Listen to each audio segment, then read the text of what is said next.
All right, I'm seeing some people come on in. I'm getting us live on YouTube in just a sec, and we are officially live. Woo! So I'm going to give the link in the chat to all of you, so you can, if you have a friend or a family member who you think could benefit from this presentation, so you can be able to share it with them. So let me drop the link in the chat just so you can share it with others. And I'm also going to post it. Oh, there's Sam. All right, awesome, awesome. I'm going to promote her to panelist. Hey, Sam. Get started. Can you see and hear me? Yes, I can see and hear you. Great. How are you? Good. How are you doing? Doing well. Awesome. We have some people from the Verizon corporation on the line with us, some Verizon citizen scientists, and some other people who are just passionate about citizen science and want to learn more. Awesome. Sounds fun. Yeah, and we actually, so I posted this, I wanted to get some questions beforehand, and we had a few people reply on social media, so I have those. But otherwise, I thought we could kind of just keep it informal. Sam, you could walk us through who you are, your work, and ISeeChange. How's that sound? That sounds great. Yes, so I am the digital community manager at ISeeChange. I also lead the editorial work that we do. And so what that means is that I am sort of the person communicating between people who are using ISeeChange and the ISeeChange team. So I'm constantly looking through the feed and seeing what people are observing and what trends they're noticing, and then seeing how we can turn those trends into stories or data that might be useful in climate adaptation work or other projects. And so ISeeChange works, it's very broad and flexible and can be used sort of for whatever you're curious with. And it's generally people who are interested in documenting how the environment around them is changing. And I think, climate change touches every part of our lives. So, whether that be health or what time things are blooming in your garden, or, if your community is experiencing a specific hazard associated with climate change, like maybe flooding or extreme heat or drought and wildfire. There are sort of communities within ISeeChange that are observing those sorts of trends in their own backyards. And there's sort of this knowledge sharing and exchange of this is what I'm seeing, what are you seeing? Maybe what solutions are you putting into place that I might be able to? And I think that it also, I use ISeeChange mostly to document change in my southern Wisconsin yard. And so I sort of have been able to use it. I've been working on ISeeChange for 3 years. So I have about 3 years of records of when things start to bloom around here. And so I can sort of use it to check my assumptions about oh, it seems like the spring has been so cold, but it maybe hasn't necessarily. I mean, this past weekend we got snow, which isn't normal. It's not crazy, but it's not normal. But so it's nice to be able to sort of have my own record of what has been going on. So I can say, oh, this is, maybe I'll see the apple trees start to bloom in the next couple of days, hopefully. So yeah, that is sort of the spiel on me and ISeeChange. That's so awesome. How many years have you been using ISeeChange for? I started in the spring of 2017, so 3 years. That's fantastic. So you already have multi-year data that you can compare. You can say on April 10th, of 2017, I was doing X, and this was flowering, and now this isn't flowering on the same date a year later. What's going on? Exactly. And it's really fun when so there's not a ton of people who are using ISeeChange in my geographic area, so I have sort of that. But if somebody new were to sign up and say this is when my crocuses are blooming, they could compare to what I had seen in the past. That's something that we see a lot in communities where we have quite a few users. This spring, someone new signed up in Boston, and I was able to say, hey, it was about crocuses. I was we have seen these crocuses, or someone has documented crocuses blooming in Boston since the spring of 2015. So it's cool to be able to see how what you are seeing matches up to what somebody else is seeing, and how you can sort of contribute and build to the same record, as well as creating your own for your own like individual backyard. That's so cool. Oh my gosh. So I promised David Sittenfeld from the Museum of Science Boston that I'd ask his question first. So since we did our introductions, I feel like out of obligation to David, I should pull up his question. And while I do that, I just wanted to let the audience know that Sam has actually been a guest on our podcast before. I'll drop that link in the chat. So if you all want the extended ISeeChange Samantha Harrington Citizen Science Power Hour, you can listen to our podcast as well. That one was great too, because we had another community member on it from Colorado who had been documenting her like climate change in her area in Colorado since basically ISeeChange was started. So that was really fun. Yeah, she was amazing. Amber, so awesome. If you listen to the podcast, you'll get to know her, which is great. Yep, you'll learn some about her bees. Yes. So David's question for you, Sam, was, what changes have you observed in the observations people have been making since the quarantines have begun? Are there any interesting trends or particular anecdotes that stand out for you? That's a great question, David. I think that there have been changes. There have been a couple changes. I'll think out loud. So I'm not, this isn't necessarily a ranking of like who's posting the most, but I think one trend has been, we have had a lot of school kids who are sort of using this time out of school to learn about what is going on in their backyard. Maybe they're prompted by a teacher, or maybe they're sort of doing it on their own. But we've had lots of really fun posts from school kids. One of them recently posted about a baby cardinal nest, and there was like a photo of a tiny baby cardinal, which was I love the spring posts. I think spring is my favorite season on ISeeChange because there's so many flowers and birds. Baby birds are kind of weird looking, but it's fun to watch them grow. And then we also actually, the Museum of Life and Science in Durham has been doing on Tuesday afternoons. They will send out a challenge early Tuesday morning, and then there's an hour.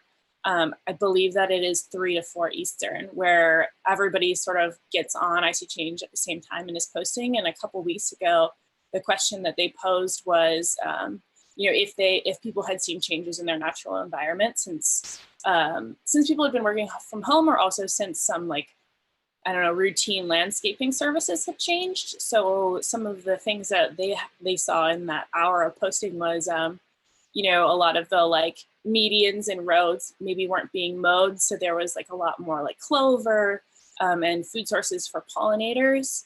Some people have noted that there's more people outside on trails, walking around their neighborhood. I think, and there have been a few animal posts that are it's hard to say for sure, if this animal is out looking for food because maybe they got it from somewhere else before when humans were operating in a different way. Maybe they're hanging outside of restaurants and they're not anymore. But someone posted a possum up on a fence in the middle of the day and was like, this is strange. And someone from New Orleans was like, we were kind of seeing possums being weird too. So yeah, it's fun. I think it's hard to say exactly what changes we'll see, but the bee clover one was definitely an effect of people, of that sort of service being suspended for a little while. Yeah, so I'm sure there are lots of changes, and it'll be interesting to see how they sort of play out. Yeah, for real. And one thing I was thinking about when I was reflecting on David's question is people must have more time to make observations because they're home more.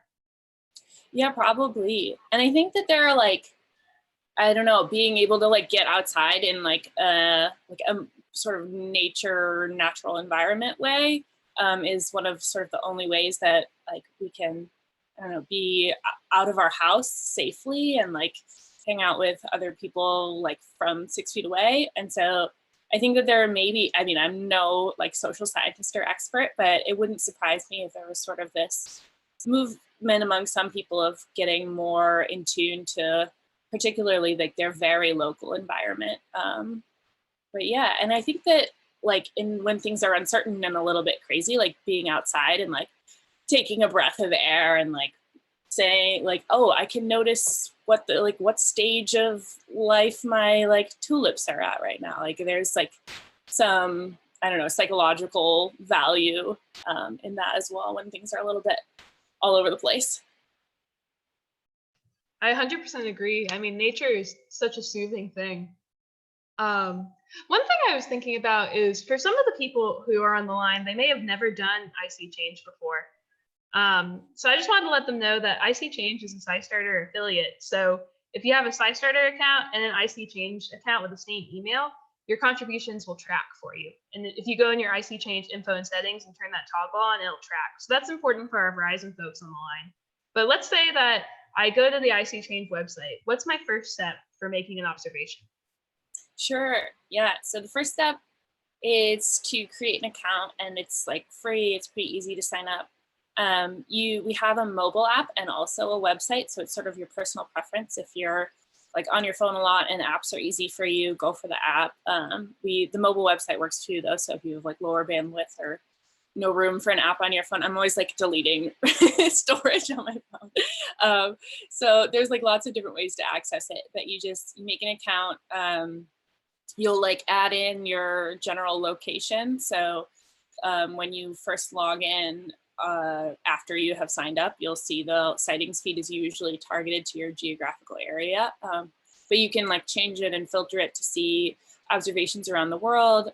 You can filter it by like date if you were curious about maybe what happens in, I don't know, Wisconsin in like March, if you wanted to just see posts from March, or if you wanted to search a specific keyword, like you're curious about a specific plant, or you could tag it by investigation. So like if you were curious about flooding or about trees.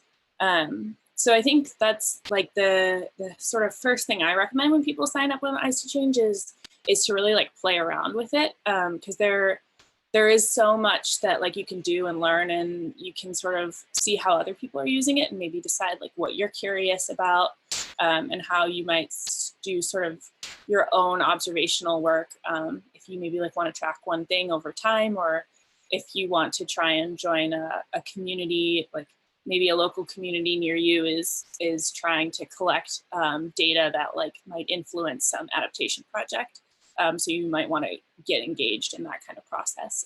So yeah, just playing around with it and seeing sort of what's going on near you and what's going on far from you is fun. And then you sort of, as you observe and as you start to observe your own environment through posting and like thinking about it, I think like you learn a lot, and you sort of learn what direction you want your own sort of like little research project to take. But yeah, it's very flexible. So I think like you don't need to go in feeling like you need, like you're looking for one thing or there's something that we are expecting of you. It's really about, you know, looking and seeing like what climate change will look like for you. I think something that we know, or that climate scientists know, is that, you know, it can be easy, not easy, but it's one thing to like model global climate trends, especially temperature. Precipitation obviously is harder, but it's another to try and figure out like the local impacts. And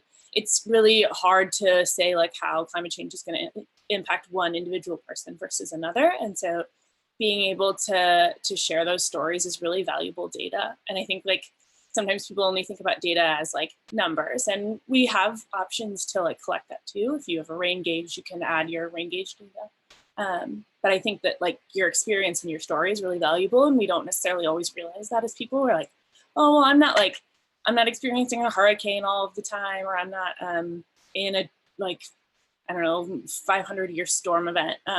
But what you are experiencing, like you're sort of the expert in your own backyard, and you might be noticing change in ways that no one predicted or expected or really had the time to dig into that level of detail.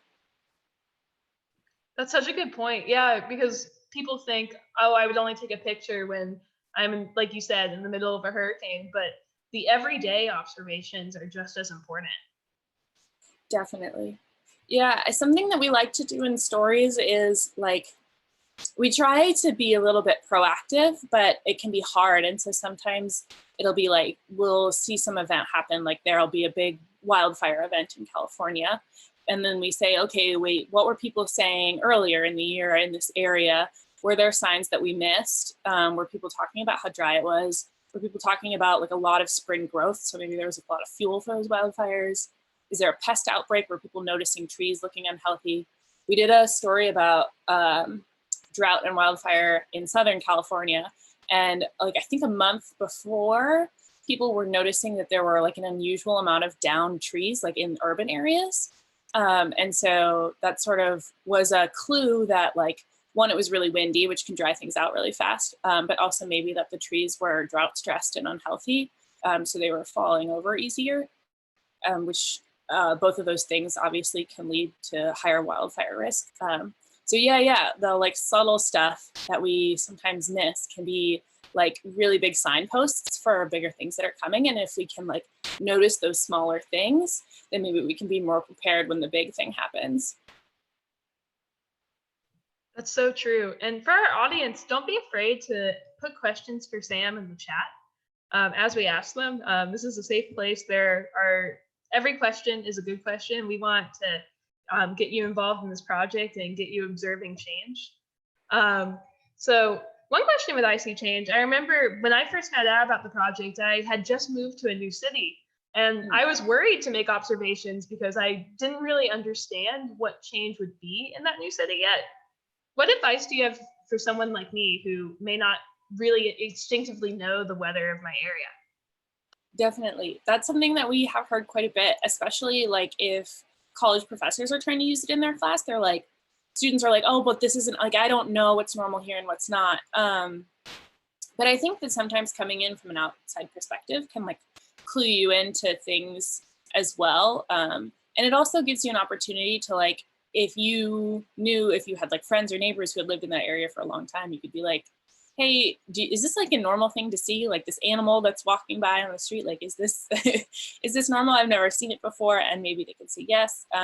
We like to recommend people sort of have like intergenerational conversations. So like if there are school kids that could interview grandparents about like what things were like when they were growing up in an area, like that's valuable. But I think even like if you don't have someone to sort of check and say like, what I'm seeing, or how is what I'm seeing different than it was, that there still there's still a lot of value in just like documenting your natural environment, because you don't necessarily know what is going to be a big marker. And I mean, that can be really hard for the like really subtle stuff we were talking about. Like, I don't want to just keep posting a picture of the same plant, just like waiting to see if it'll change, but you can. And you can like post photos of like bugs or animals that you're like curious about identifying. And then maybe someone in the comments will say, oh, that's super normal, it's fine. But like knowing the normal stuff is good too. Something that we talk about with the like communities that flood a lot is like, we want to know when it's not flooding too. So if you're not seeing something change, like that's valuable. So really any observations that you can make are important. And like maybe they end up being a sign of climate change. Maybe they don't. But I think regardless, that like process of you asking questions and like being curious and observing your environment sort of primes you to notice things in the future and be more resilient to change, just because you're more connected to what is going on outside. Can kind of like kickstart that relationship in the new place, maybe. That's a really good idea. That's how I should have spun it for myself. Like that could have been a way for me to get to know Washington, D.C. better. Yeah. Or if you're in a city, even that like I'm sure that I don't know if it's publicly accessible data, but I'm sure that there's so much data about like when the cherry blossoms bloom for the first time in DC. So that would be like an interesting thing. Something that like I'm really curious about, we have the Aldo Leopold Center in my area, which has like a lot of phenological data from when Aldo Leopold was collecting it. And so I'm always like, if I have a bunch of free time, I like want to go in and add observations from like what he was seeing and see how they line up with like what I'm seeing now. Like, was he seeing the first robins a month later than I'm seeing them? Or maybe are we seeing them at the same time? So yeah, if you're in a major area, like with like a lot of research happening in your area, there might be like historical data that might be interesting to you to compare to like the experience you're living now. That's so cool. So I'm looking at the list and I see a few names I recognize. And I know some of the people on the line are informal educators and some of them are actually formal educators. So how have you mentioned like college professors, like bringing ISeeChange in. How do they work it in? Like, do they assign it like as a homework assignment, or is it more just like, do this to be a good citizen, or how do they do it? Yeah, I think it sort of depends on the like area of study of the class. We had one college class recently that was like a citizen science class. They were trying out a bunch of different citizen science projects to sort of like learn about it. So that was more of a like, I think that was a homework assignment, or like maybe there was a paper. So it was like, participate in this. I think they like split into groups and they chose particular like areas that they wanted to focus on. So a group studied air quality, and they were in an urban area. And then it was like ultimately a paper. But yeah, I think that we always like to, or my email is like all over the website and I'm like super easy to contact. I have your email memorized at this point. Yeah. Community at ISeeChange if you need me. So I think something that is helpful to educators often when they're starting out is like, if you want to talk through what you're thinking and say like, this is what my class is about, how do I incorporate ISeeChange into it? Because definitely, I think like you are sort of alluding to, like at the like sort of K through 12, or 12 maybe gets a little later, but like the elementary and middle school level, there's like a lot of value in the like observational skills that kids can build. But if you like want to get more specific, I mean, you could do it with young kids too. Young kids can observe crazy cool things. But like in a college class, if you're particularly interested in studying one thing, like if you are in a coastal erosion class, it would be great to sort of like reach out to us and say like, what ongoing work do you have going on? And like, is there a way that the class can support it? Is there a way maybe that the class can like take research or learn from what other people are posting, in addition to like participating themselves? Yeah, we love to sort of create those, community relationships. And it's always really valuable to our community. We're always trying to learn how to do it more often and better, is to sort of give people information back. So I know it can be kind of like, it can be frustrating, or not frustrating, but you post all this information and you like want to know, like, what is it doing? What does it mean? And so like, if there are research opportunities to help people figure out what the change they are seeing means, like that's really great too. So I think there's like lots of different ways to engage a college level class with ISeeChange. And I'd love to talk through it if anybody is interested.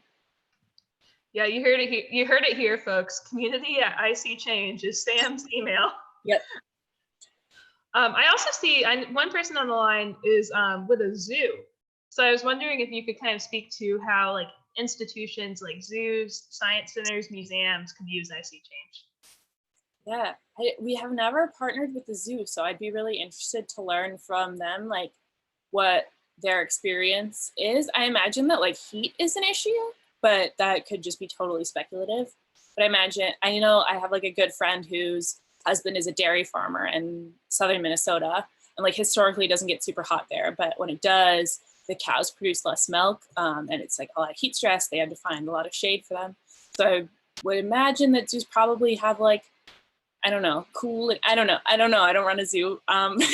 Whoever does is the expert, but I'd be interested to learn like what weather challenges are there, and like maybe what would be valuable information for you to document.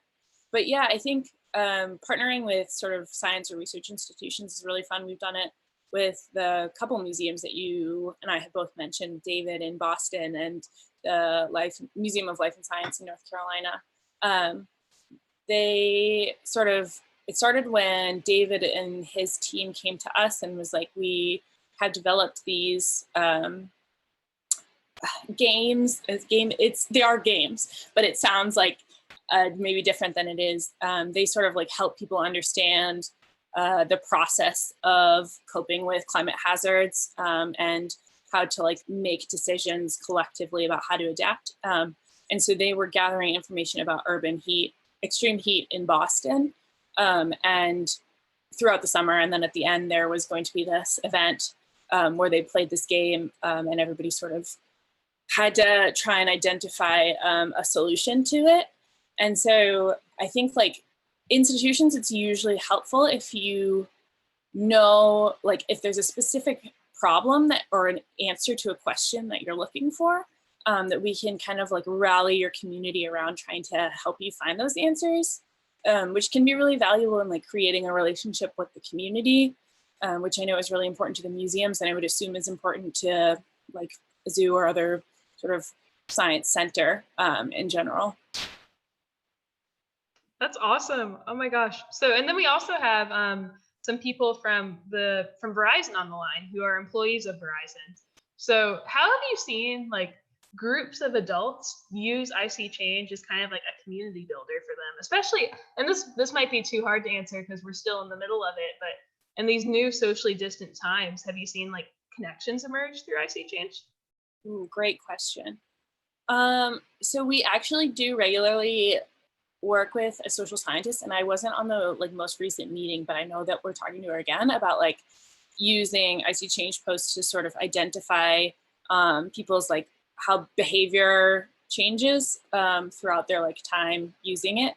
But I think like something that we know and that is like a very core value of ISeeChange is that strong communities are more resilient communities. So, you know, even if your community isn't facing a weather hazard right now, anything you can do to build the like relationships with people in your like specific geography is going to be helpful in helping you like weather a storm better, or a wildfire storm is like broad, and also recover more quickly. So yeah, I think we have seen groups primarily use it around like existing hazards.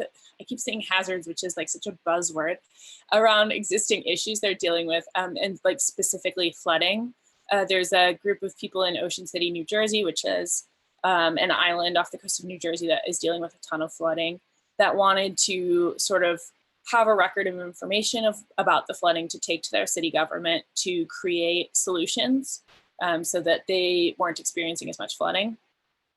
And we found that they partnered also with a coastal researcher, and that sort of relationship of like them gathering information and doing like all this like very, I don't know, not more structured, but structured research led them to have like better conversations with the government that were less tense, certainly not like devoid of tension, but that were more productive and ultimately like helped them to build a relationship that will hopefully help them create solutions going forward. So I think that a lot of it is useful, particularly like within your own geographic area. So like if there's a group of you that live together in a neighborhood and like, I don't know, maybe you're curious about stormwater and how stormwater moves through your neighborhood. But even if you like live in disparate communities, like maybe there's something that is happening with a problem that like heat is everywhere, right? So if somebody in the Southwest has already found a lot of solutions for heat that maybe are valuable to somebody who lives in the Northeast, like creating those relationships is really useful. And I don't know like for sure that people have like begun creating those relationships more online since a lot of people were sort of told to stay. In Wisconsin, we call it the stay at home. I don't know what it's called other places. But I can imagine that like people are having to be innovative and creative about how they communicate with their neighbors and with people experiencing similar challenges. And I think like, and people are just like naturally incredibly resilient and adaptable. And like the more that you can work with other people is really important. I think that this is sort of a tangent, but my background is in journalism. And so I'm always really interested in this like sort of idea of community and how people talk to each other and how we relate to the natural environment. And I think like something that I have learned from recent stories that I've been working on is that groups that have like taken a lot of time to really understand what climate change looks like in their area, make decisions about what their values are for the future, and be able to sort of create a foundation of consensus are in a much better place to like act quickly and in like sort of align with the urgency of climate change. than those that sort of don't have that history of consensus and collaboration. So yeah, I think like it can be hard to get started, right? Like, what do I want to talk about? How do I rally a community? But I think if you like really focus on building relationships and like questions about like, what do I want my community to look like in the future? Because climate change can obviously be big and scary, and there are a lot of like bad projections, but you can also try to think about it as an opportunity to say, okay, like we need to make a lot of changes. So what could we do to make sure that those changes lead to a better community? Maybe I want more parks and more trees so it's less hot. Maybe I don't know, my neighbors and I want to work together to restore a native prairie. I've been doing that with my neighbor actually in the backyard. He like helped me burn it this spring, and we like stood 6 feet apart while we like watched all the dead grass go away, which was great. So yeah, I think like even if you don't necessarily like want to tackle a huge problem right away, if you say like I want to try and build a relationship with a group of people that who are going to be able to help me like weather whatever the future brings, there's like a lot of value in that, and it can be hard for sure. But again, my email is community@ISeeChange.org, and we can talk through it. I don't think like there's never like a one size fit all way of building community, and definitely like people who are on the ground in the community are experts rather than those who are far removed from it. So I think like you probably know a lot more about what you need and what you want than you know, and sometimes just like talking it through can help you figure it out. Yeah, Verizon people, take note. Maybe you could make this an activity for your offices that you could still do while you're socially distant. Yeah. And actually, I was really intrigued by what you said about restoring the prairie with your neighbor. Were you documenting that on ISeeChange as you did it? I did. I've been documenting. So it's been actually a couple of years now. We have this sort of outlot at the back of our yard. And Wisconsin, this area of Wisconsin historically has been dominated by like oak savanna, like prairie, with lots of native wildflowers, and like pollinators and cool bugs and stuff. And so the county actually does a plant sale every spring. And I think it's primarily targeted to like stormwater control, because we have our primary like climate risk in this area is flooding.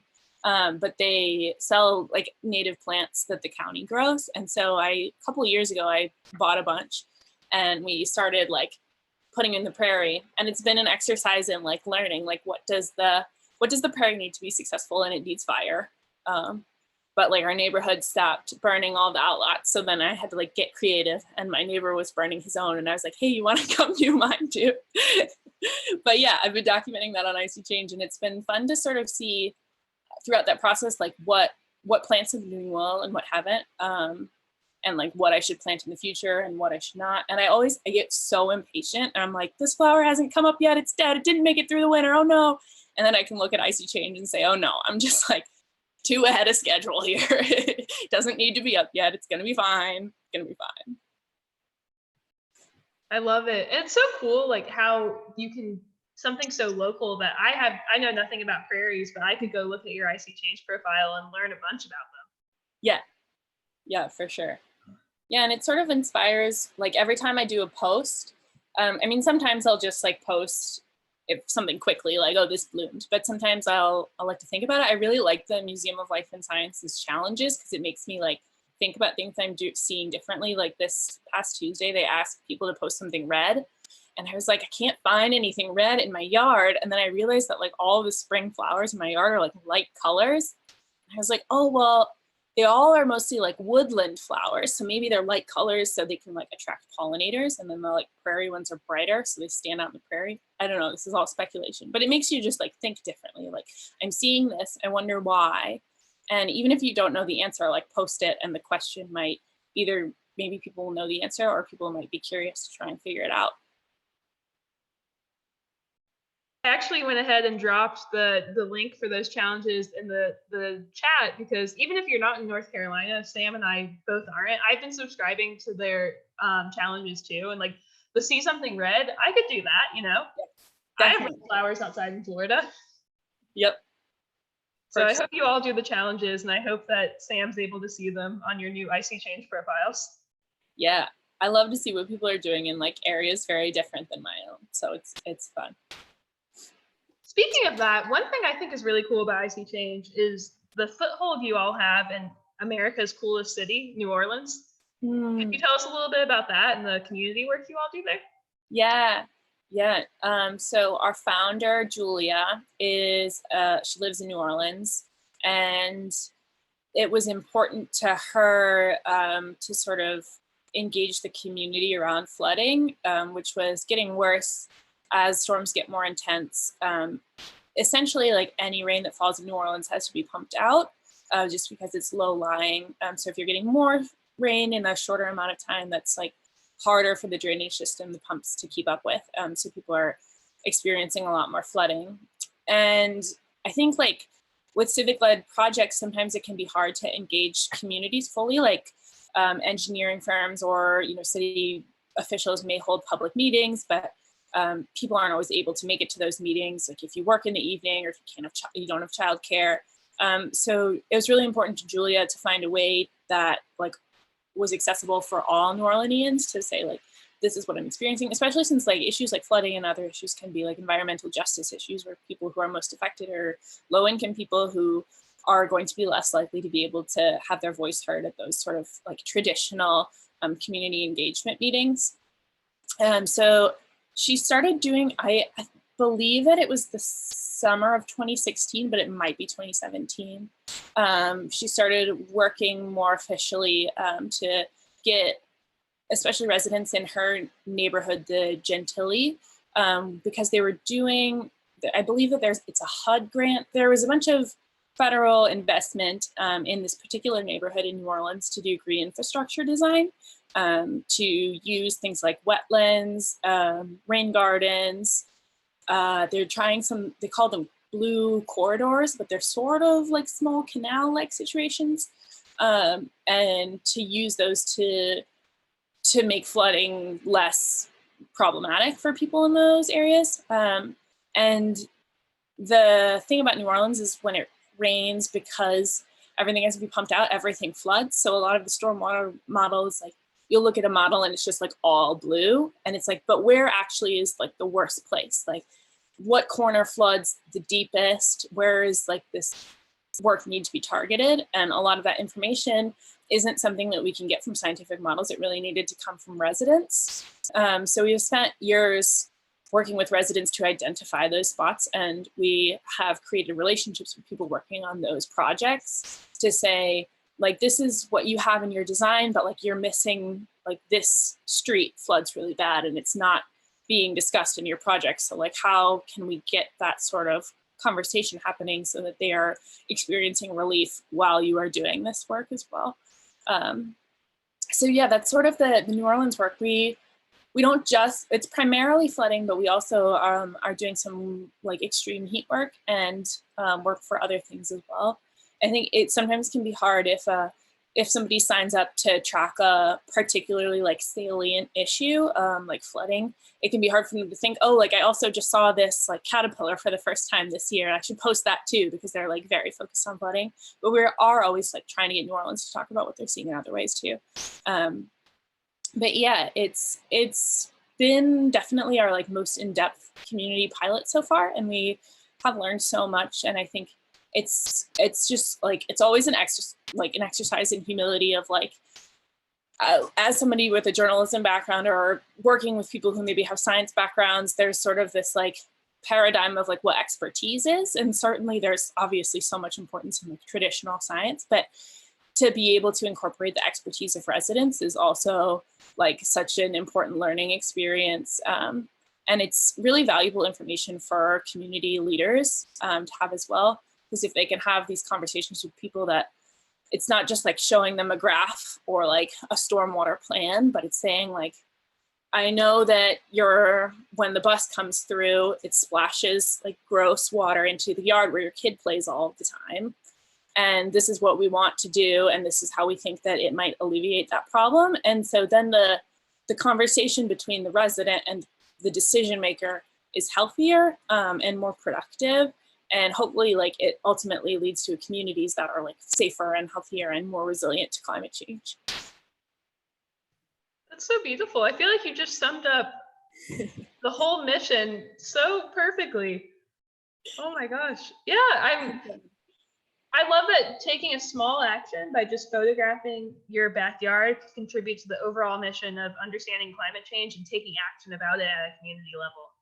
Definitely. And I think it's hard because it's very obvious in like those sorts of specific projects, whether it's the New Orleans flooding or the Ocean City flooding or the heat in Boston, like it's easy to feel like you understand like what you need to be looking for and what you need to be doing. But like I like want to encourage people, like if you're not in a community where we have a pilot project going on, like it's still valuable, those like small observations. And we like are always here to have conversations about how it can become a bigger like, community project. So yeah, definitely. I don't want people to limit themselves, but at the same time, like, yes, like the communities that have the most observers and the most conversations are the ones that like will probably be seeing the most in return. That's a really good point. So you can use it at the individual level and at the community level, and they're both meaningful. For sure. Yeah, right. Like me collecting information about my flowers, like maybe isn't super meaningful to my community, although maybe it's meaningful to my neighbors because it like warns them when I'm going to come bug them and ask for their zinnia seeds, which we trade every year. But it's valuable to me. And so I think like finding what you are really curious about and what you can help yourself answer, and what other people can help you answer on an individual level is really valuable. But also if you get your value from your interactions with other people and like there's a problem in your community that you want to solve, like that, there's space for that too. We're like intentionally very broad and flexible, which can sometimes be overwhelming for people. So yeah, I always want people to just like to play around with it and figure out and feel like they can sort of make it their own rather than worry about like this big idea of like, I need to document climate change. And if you miss something, like it's okay. You're not going to be able to document every moment, but the things that you do document, you like never know how important they'll be. I think that's something that we talked about with Amber in the podcast, actually. It was like, maybe she didn't realize early on how valuable the like record that she was making when she was like saying when her honeybees broke their like clusters in the winter were.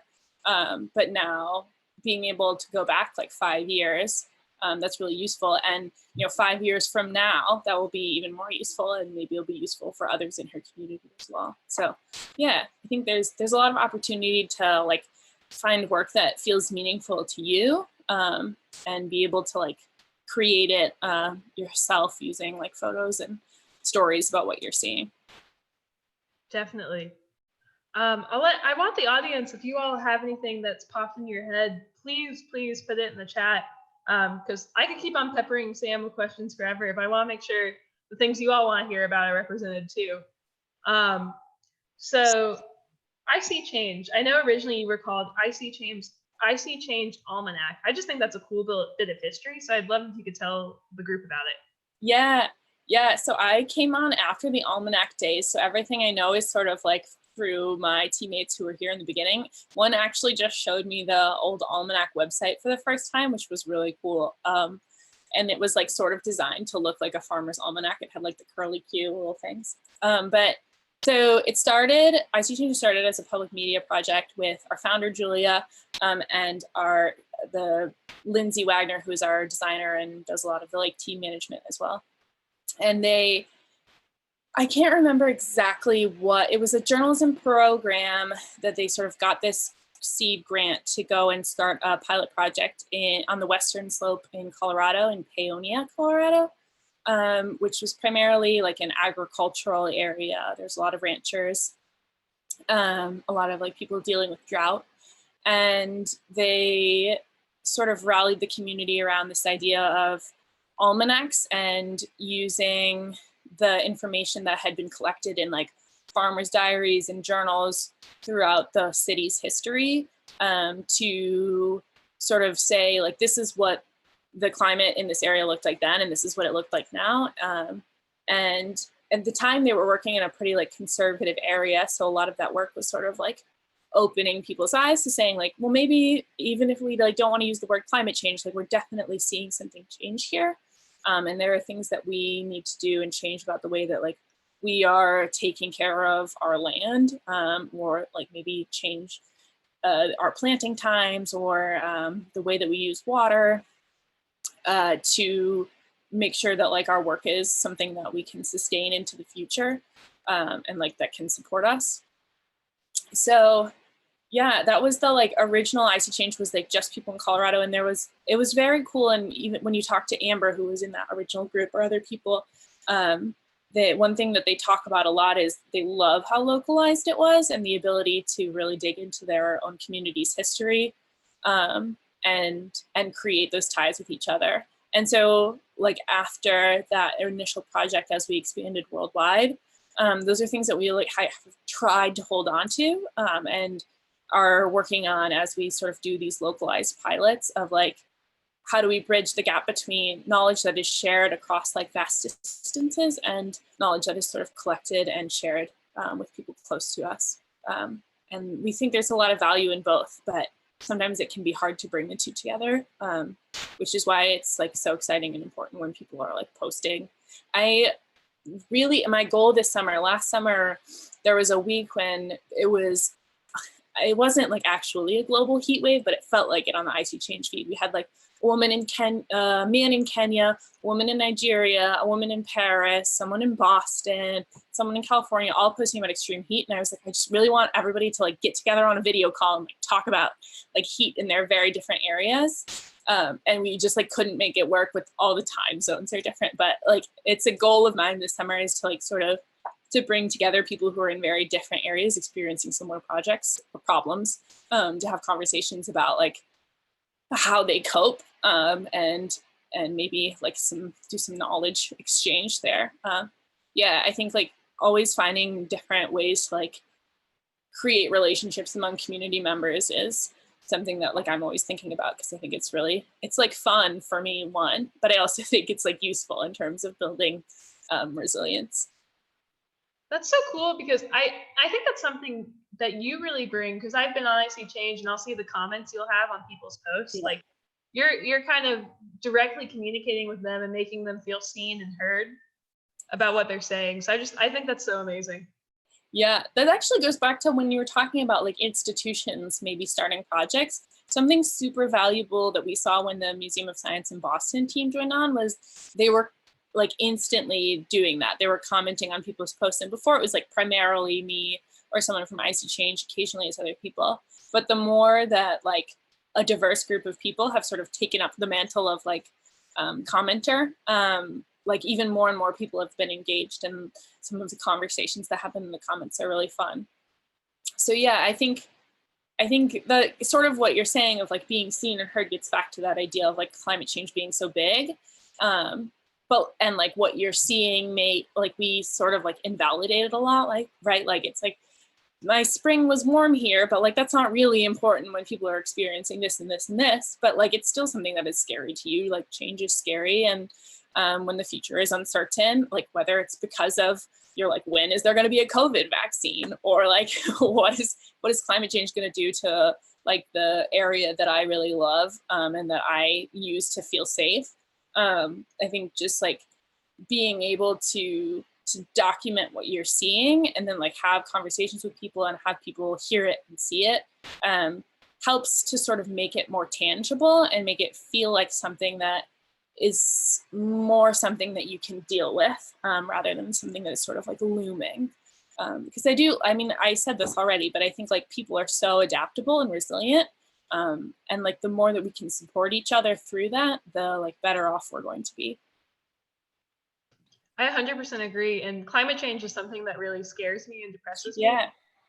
ISeeChange has been like my antidote, because whenever I feel sad about it, like I think it's so amazing how you have made something, like you all have made something that's a very depressing topic for a lot of people, something they can take action on and feel strong about. I'm glad. I feel similarly.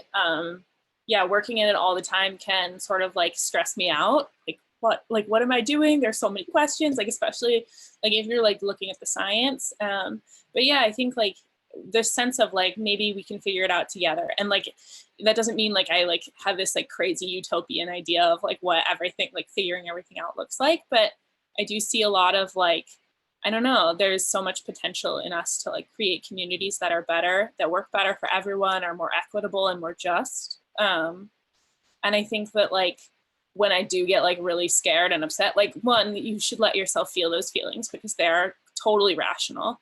But also like, I think looking at what other people are doing and how you can be part of that is something that is like psychologically very helpful for me.